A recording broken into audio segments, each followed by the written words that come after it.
Stephen Grootes on SAfm. 26 minutes now to 9 the time. Now, normally we wrap the week, but it's really time to wrap the year. I don't know if you do that, apart from, look into a mirror and cry after what this year has been. But we also want to look a little bit ahead to next year. Now, you might remember at the beginning of the lockdown, we were in another country at the beginning of the lockdown. The person we thought that we would speak to, and I remember the two interviews that really stood out. The one was quite a long interview with a historian who had written his PhD on the Spanish influenza epidemic back in 1990, 1920. And then the other interview was we spoke to the futurist Graeme Codrington to see how the country and the world would change as a result of all of this. We thought time to sort of have another conversation with Graeme Codrington and just sort of talk about how things have changed and how they haven't. And of course, he's the well-known futurist and he joins us now. Graeme, good morning. Good morning, Stephen. Nice to chat to you again. I think in a way, we are a different country from where we were in March. A huge amount has changed. Absolutely. And some of it we could have predicted. There's not many people in their jobs who say, I really hope I'm wrong when they say something. But I often say that because part of my job is looking at scenarios for the future, and part of that is looking at worst-case scenarios. And when we chatted back in March, I suggested as a prediction for the year that we wouldn't be having our summer holidays. I think the phrase I used is you won't be going on your skiing holidays this year. As it happens, you won't be going on your beach holiday either. And I wish I was wrong. I wish that some of the predictions were wrong about the year. Luckily, some were. We had a worst-case prediction about 350,000 people dying this year, which was one of the things that got the government alerted, and they were wrong about that. But, I think if we had gone back to March and told ourselves what this year would be, we probably wouldn't have believed it. And we probably wouldn't have believed that we could make it through. But here we are. How do you think we did? And I realize that's quite a difficult question. You've got to put in some assumptions to sort of work out how we did. I suppose it depends on compared to what. How did we do compared to some of the worst-case scenarios? Bill Gates was saying that Africa could see 1 million deaths this year because of comorbidities of AIDS and TB and other things. And so compared to some of the very dire predictions, we've done remarkably well. Compared to maybe some of the predictions with people who were maybe more inclined to say we shouldn't have lockdown at all. I remember early on Nick Hudson and the guys from Panda were saying, well, we're only likely to see 10,000 deaths this year without lockdown. So they were advocates of not having any lockdown at all and said we'd only have 10,000 deaths. So they were wrong. Too. So we worse off than they were, and that's with the lockdown as well. If we have a look at that history, you've just mentioned it. A big part of my job as a futurist is looking at the past. We can't predict the future, but we can look for patterns from the past. We've had over 10 coronavirus pandemics in the last 100 years, all the way back to that Spanish flu in 1918, 1919. And, we had Hong Kong flu in 1958 and Asian flu in 1967 and SARS and MERS and others. Every single one of those pandemics has gone through 3 waves over 2 years. You need 2 northern hemisphere winters and basically 1 southern hemisphere winter. That's how every one of those pandemic cycles has been in the past. That's obviously without a vaccine. We've never had a vaccine before. And so I think that we're kind of certainly where I expected us to be, and I think we're where a lot of the epidemiologists expected us to be, which is in the northern hemisphere second wave, which then does, because of the global nature of the world, transfer to us as well. But the one thing that I think has gone better than maybe anybody could have expected is here in South Africa, our medical system, although it's been stretched and tested, has never been overwhelmed. And that, of course, would have been the worst-case disaster. It's still possible now, and so I suppose as we review the year past, we must remind ourselves that we're probably only halfway through this COVID cycle, and that we cannot drop our guard, drop our vigilance, because the hospital system is once again under pressure, and if it now becomes overwhelmed, it's as much of a disaster as it would have been 9 months ago. It's interesting to talk about the patterns of previous pandemics because I don't think we've ever had a vaccine so quickly. I would like to think, please, can the vaccine make a huge difference to that pattern? Could we at least, maybe take out half of the second wave and all of the third wave? Well, the vaccine has come too late for the second wave. So just, some factual information. The vaccine started to roll out in the UK a week ago. They did 138,000 vaccinations last week in the UK. And this is no complaint about the speed. It's the first week, and they're obviously getting things going. But if you crunch the numbers, if you want to vaccinate the whole of the UK only, that means they got 9 more years to go. Oh, wow. At that rate. Yeah. Just to crunch the numbers. South Africa's got a similar population size. And in order to vaccinate enough people to get herd immunity, you have to be vaccinating between 2 and 3 million people a week. And that's even if you have the vaccine. Now, of course, the Moderna vaccine was just yesterday sent to the FDA for emergency approval. The AstraZeneca one, which is the one that we are likely to get in South Africa, it can be stored at 0 degrees rather than -70. It also only costs $1 versus $38 per dose. So we need to keep our eyes in South Africa on AstraZeneca, and it looks at the moment as if they're only going to be ready to start rolling that out in about March, April next year, best case scenario.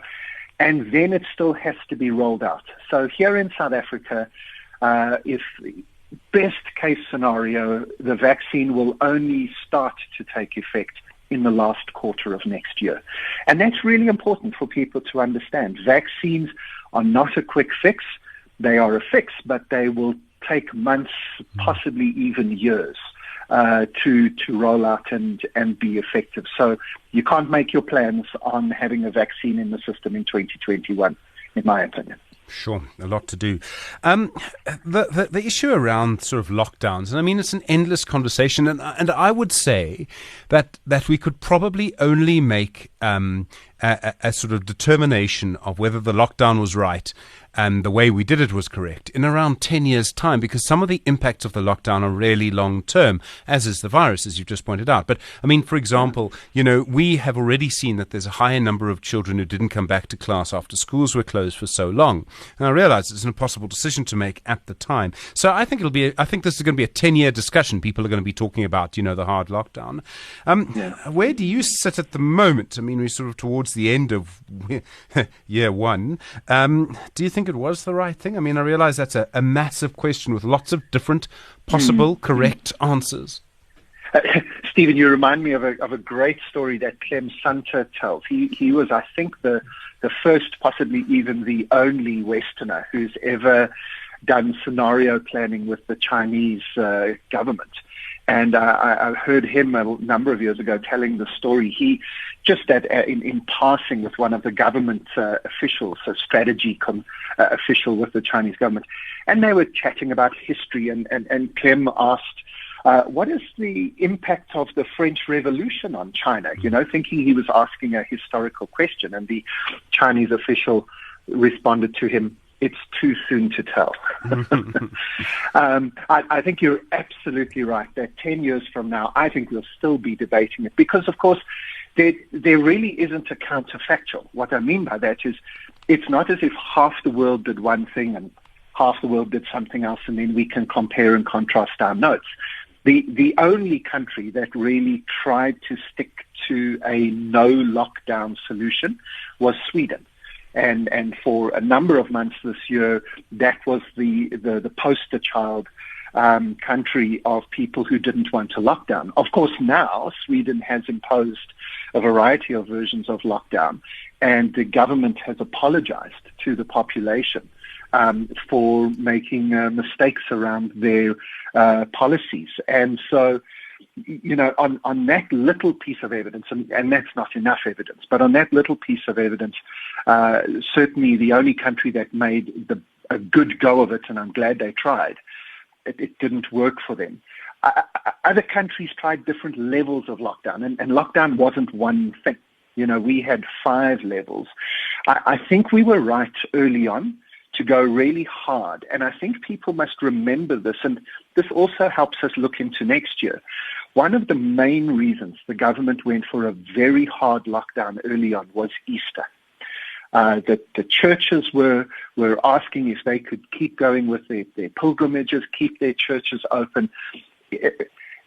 Although we do travel at Christmas, most South Africans, especially poorer South Africans, travel more at Easter to go back to their church roots and to go back to their families. And that was one of the major reasons the government chose that hard lockdown early, to just shut all of that down.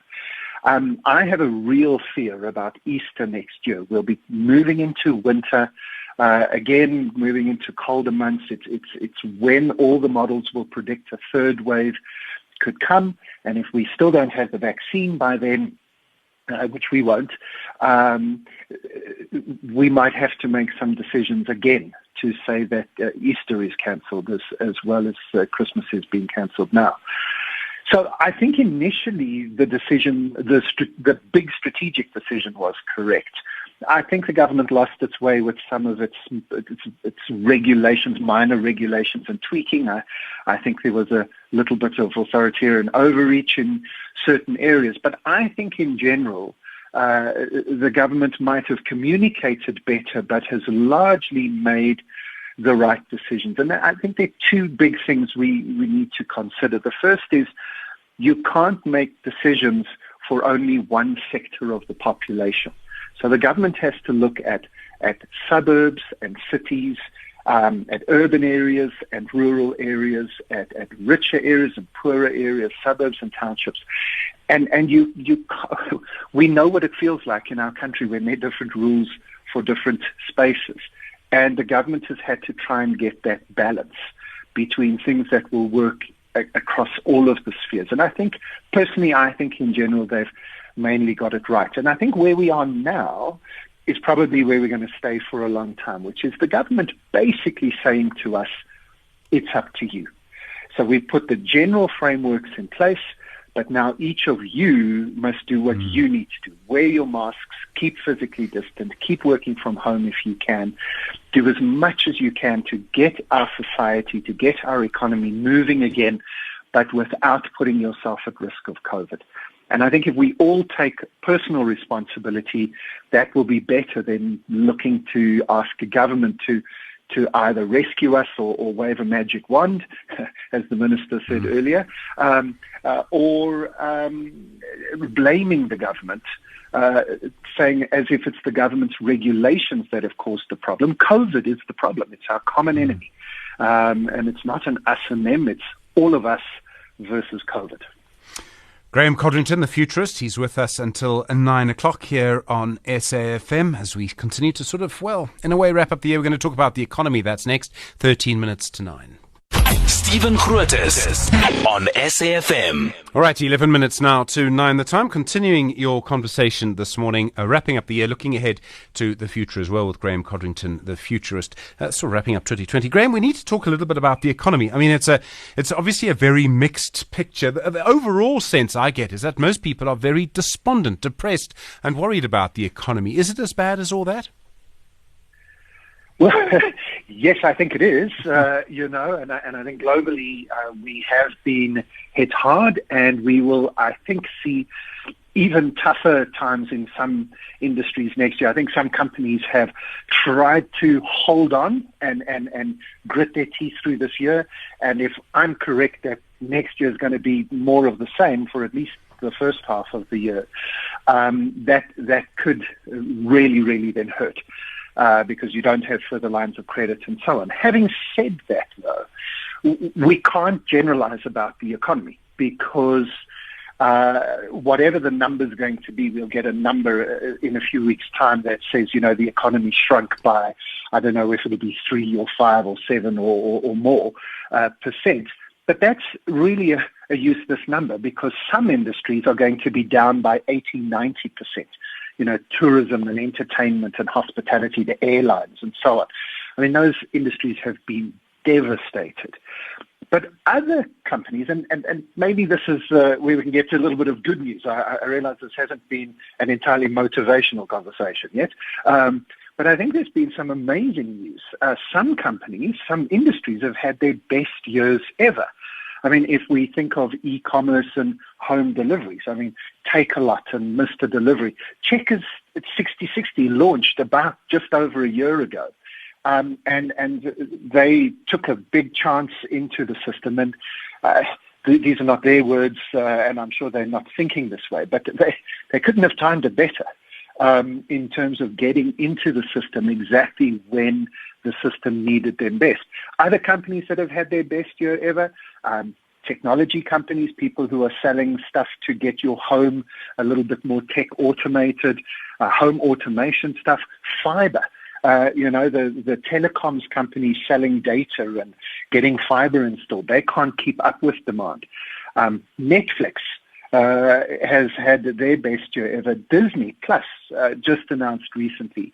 And maybe this is even a better example than just the numbers, because Disney Plus has basically decided that they're going to shift their entire focus away from making movies for movie theaters, who clearly have had a bad year, movie theaters, but they're literally doing something that probably would have been done slowly over the next 10 years anyway, moving all of their new releases into our living rooms rather than into movie theaters. And they've just decided to do it with immediate effect. And, they're seeing a massive spike in people signing up then for Disney, because it's cheaper to buy a month-long Disney online subscription that accesses the entire Disney catalog than it is to go and buy one ticket at a movie theater. I also think that there are a lot of companies who, if you had asked them what they expected the year to be like back in March or April, would have given you a really doom and gloom prospects. Now, as they look back, they've had a much better year than they would have expected. I'm thinking of banks, insurance companies, medical aids. As it turns out, COVID is not a very expensive disease for the medical aids, and a lot of people have put off going to the dentist, going to the doctor, elective surgery. So the medical aids haven't had to pay out maybe as much as they would have expected to. Some have given us a few discounts this year, but most of us are still paying the same bank fees, the same medical aid rates as we were. Media, I think your industry's done really well to cover this, and I think maybe where Donald Trump has hit the media with the fake news label for many years, we've now realized how important good media is. And I could go further and further.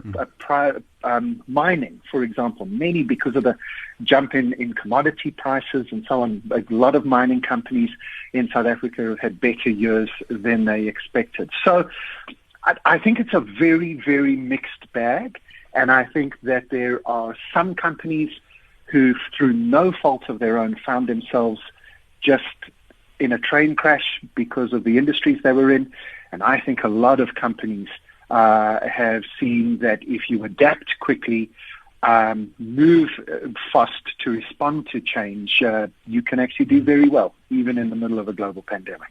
How do we start to prepare for next year, Graeme? I mean, you make the point that there's likely to be other waves of COVID. We'll have Easter again, things like that, the economy. And politically, I've got to tell you, I think it's going to be a huge year, because if you look at the sort of tensions within two of the bigger parties and you look at local government elections, I mean, I think that the roller coaster that we're on isn't going to slow down.